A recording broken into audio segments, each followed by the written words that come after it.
Nate, when it comes to a great steak, a lot goes into it. The cut, the seasoning, how you cook it, and the cow's diet. Here to tell us more is Sam Marvin, the owner of Echo and Rig at Tivoli Village. Welcome, Sam.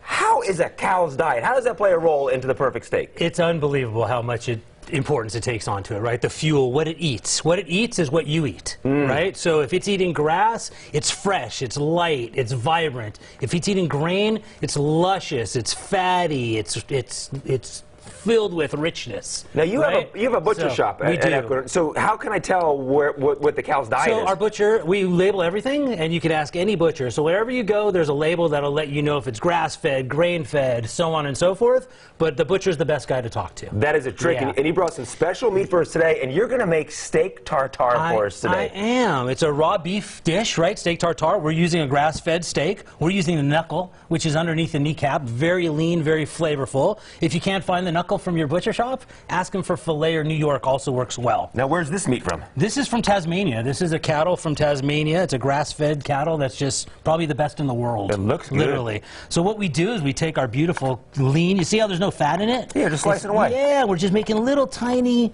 cubes, right? Some people grind it, but you know what? We want to taste the texture of that beef as well, right? So we take all this beautiful beef. I got a little bit that I cut a little earlier. All right. Right, little cubes, and we're going to throw it into a bowl. And it's okay Just to like that. eat the raw meat like this. If it's good meat, right? If you're eating raw hot dogs, I don't know, right? But if you're eating a good quality beef, right? Absolutely. It's full of vitamins and nutrients and minerals and proteins and potassium and you name it. So we take the beef, and we don't want to hide the flavor. We're adding a little bit of a chopped capers and cornichons. Cornichons are little baby gherkin cucumbers. The tiny cucumbers. Right? And the capers, we chop it all up.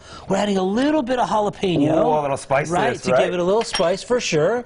A little bit of chives, which is an onion family, this looks right? So good. Get about 45 seconds here. We go like this. A little bit of lemon juice, a little bit of olive oil, a little bit of salt. We mix the whole thing up like this.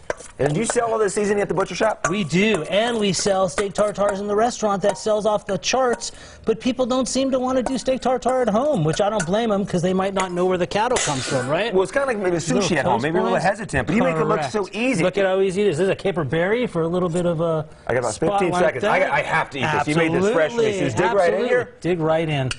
Let's go. Look at that. Let's see here. Steak tartare at its freshest. Wow. You're tasting the beef. Wow, right? wow. Where am I going here? That's amazing, Sam. Thank you so much. Awesome. I appreciate it. Thank you, buddy. Really appreciate it, Las Vegas JC. Now. We'll be right back.